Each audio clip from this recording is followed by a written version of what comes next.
1. I work in a Pokeball place that was open all day, 10 to 9 p.m. on New Year's Eve. It was mostly slow, but fine since all the customers were super nice. Until this man comes in at 7:30 with a strange attitude. He comes in mumbling something and asks me for the bathroom. He seemed like the type of old man that just talks a lot with a passive-aggressive tone, which was a completely accurate read. I start taking his order, and he just couldn't bother to look at the menu first. And when I show it to him for the serving options and prices, he decided to be the most annoying human being I've ever encountered. I start with the base for his bowl, and he wanted half rice, half mixed greens. Okay, then changes it for half rice, half seaweed salad. I knew that it's not possible, since the seaweed is expensive, so I suggested to him to just get a seaweed salad appetizer which costs $4. And he seemed somewhat insulted, and said that he's already spending $15 and that he could have gone anywhere else, but he's here so we should be able to do that. My boss happened to come in at the time, and decided to finish his order, and he kept complaining for every step of the bowl. He changed the choice of the base 3 times, then did the same thing with proteins, and even asked for samples of those, something we normally don't do, because no one asks for it. Then they got to the toppings, and at that point it was just an aggressive encounter. He told the owner to triple every amount of the toppings he was doing, and we have an unlimited amount of toppings, but he was just asking for too much. So the owner says that she would charge him extra because she was serving a lot. And he starts shouting, "All those products are far more expensive in California, and I never saw a place do that here." And my boss simply said, "Well, we're in Illinois, and I'm losing money with this." And he says, "Since I'm not doing any of the corn, can I do more of the ginger?" And I guess my boss was finishing something else and was about to do the ginger, but he repeats in a very disrespectful tone his request, and my boss finally loses it. "I don't know if you had a bad day, but what's wrong with you?" And his response was, "I'm perfectly fine. What's wrong with the way you make bowls? Keep going like that and I'll leave." They argue more. He tells her that she's lying, and that she's not losing any money, so she finally kicks him out. And he says, "I won't. You're going to waste money in that bowl, or whatever. Eat it, I don't care." And my boss just said, "Get out and never come back," right before throwing the bowl in the trash can. The man screams, saying how terrible this place is, and this is where I lose it. The owners and most of the staff are Asian, specifically Thai. And right before leaving he says, "Arigato, arigato, konnichiwa." And I'm not Asian, but even I felt super angry at that moment. So I screamed back at him to not be a fucking racist. Surprisingly, he just left without saying anything else. I felt really bad for the owner because she was so pissed off that she sent us home early. 2. During my first few days of training, I was already hearing negative things about my GM from other servers. I don't like to form any opinions just off talk, so I just ignored it and went on about my business.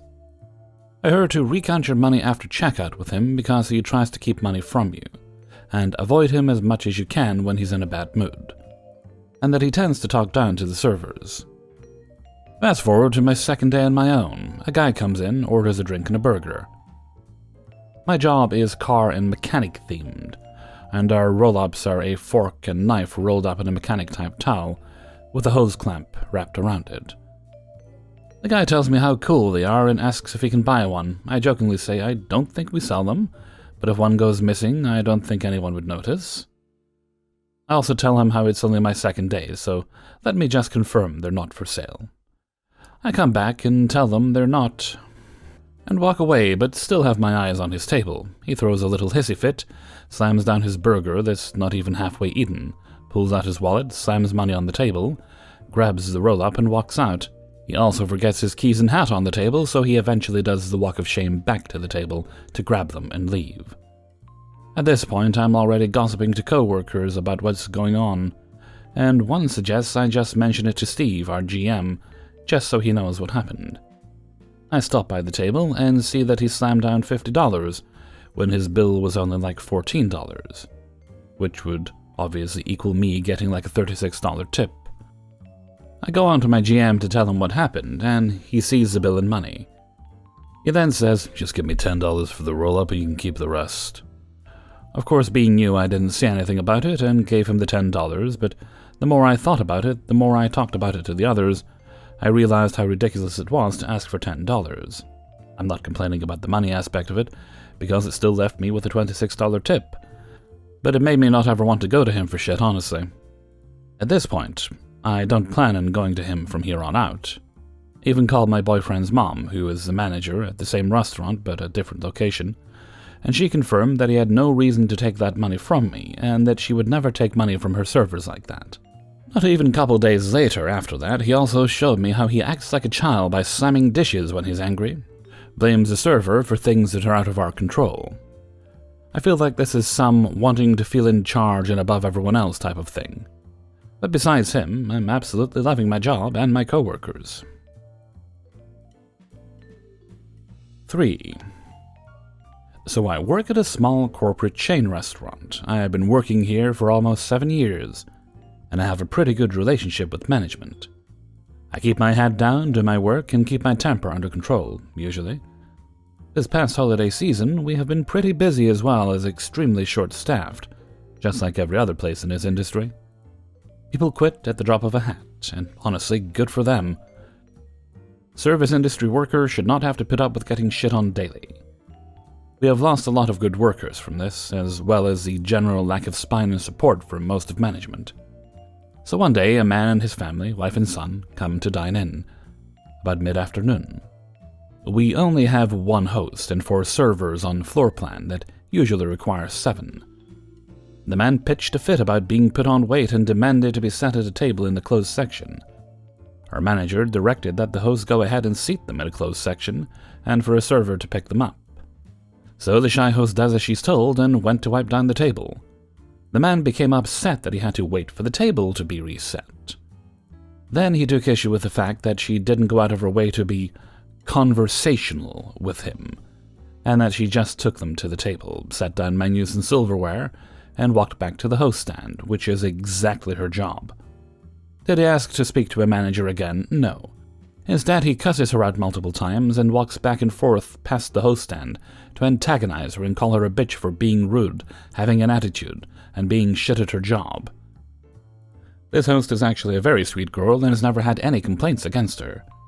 He's just being a giant douche. After she becomes visibly upset, he sneers at her and says, "Happy holidays, get the fuck over it." The host doesn't even feel like management would support her, so she says nothing to anyone about it. But one of my tables heard this man's abuse and told me about it. So I talked to my manager about how upset my tables are at hearing this abusive language directed at the staff. Apparently the lady at my table also works service industry. So I tell my manager and he promises to take care of it. And what do you know? 5 minutes later, this table is still there and ordering entrees. My manager says he talked to them, and it was all just a misunderstanding. I lost my ever-loving mind at this and told him that he was wrong for letting them stay after that. There's a world of difference between a rude jerk customer and an abusive asshole. This table's sitting less than 10 feet away from the host stand, where this little host girl can see all the smug-faced look this grown man is throwing at her. So this table's food comes up, and I volunteer to run the man's food. As I set it down, I looked him dead in the eyes with a sickly sweet smile on my face and the best bless-your-heart tone I've ever pulled off and said, "Happy holidays, enjoy." Then I walk off. He immediately springs up, red in the face, and pissed the fuck off. He starts yelling and pointing at me, so I plaster a smile on my face and dead-eyed him again. He then physically threatened me, yelling across the restaurant that he can get a whole lot meaner and a whole lot uglier, believe me. So I tell him very sweetly, "Go ahead, honey." He keeps threatening me. So once again I say, "Go ahead, honey." At this point his wife is crying at the scene he's causing. She's pleading with him to sit down and be quiet. I have never seen a manager run so quickly across the floor. He throws money on the table after a manager finally tells him he needs to leave. Afterwards, I walk into the manager's office and ask what the process is for a write-up, and if I need to collect my things and clock out. I never once thought that my actions would not have consequences, and I was prepared to face the music. Instead, the manager tells me that while he appreciates what I did on a personal level, that as my manager, what the fuck? So he tells me to get out of the office and away from him before I piss him off again. I came back in the next day not knowing what to expect or if I even had a job. But all I got was jokes from management about being a bouncer, and honestly, even if I did get fired, I still have no regrets. I'm just so tired of me and my coworkers being expected to take abuse like that. It's too much for anyone, and if management had taken appropriate action to begin with, the whole scene could have been avoided. 4. So this happened back in late November 21, and I only heard most of it secondhand. I work at a really nice Chinese-American dim sum restaurant in the city, and we've got a strong following of regulars. One of these regulars is an old couple that have been coming to have tea and dim sum nigh religiously since we first opened and through the pandemic. Now, ever since we started asking for proof of vaccination plus ID because of city ordinances, the staff never actually asked these couple for theirs. That is until our newly hired front-of-house host asked them after discovering staff didn't even ask them during their meal. And would you guessed it, these old regulars weren't even vaccinated. When told they shouldn't be in the restaurant without vaccination, they threw a fit. Old Chinese Karen then threatened to call the manager, and proceeded to call said manager's personal mobile. The manager, once told that the old regulars weren't vaccinated, was stuck in a quandary of having an extremely loyal, well-paying customer, and potential fines by the city should it ever be discovered. In the end, the manager told them that they could not return to eat without proof of vaccination. The old couple finished their food and announced quite vehemently that they would never be returning to the restaurant again. You'd think that would be the end of it, guess again, because the very next day they showed up with their extended family, a group of 20 or so. Everyone except them had proof of vaccination. Old Chinese Karen proceeds to throw a fit when told she could not enter with the rest of the family, trying to guilt-trip the host into letting them in. Unfortunately for her, our host is a veteran of the industry and is not at all intimidated in telling her the rules. Q calling the manager, of which it is explained to her again that she cannot eat at the restaurant without proof of vaccination. At this point, everyone is quite done with this, and the family are going to send their parents back home via Uber. Before old Chinese Karen leaves, she proclaims that the host and the manager would rue the day for embarrassing her by calling the owner. And thus she does so, calling him and being told in no uncertain terms that she cannot eat there without proof of vaccination. Let's just say she was not at all happy with being told so. So all Karen could say was, "We're never coming back here again."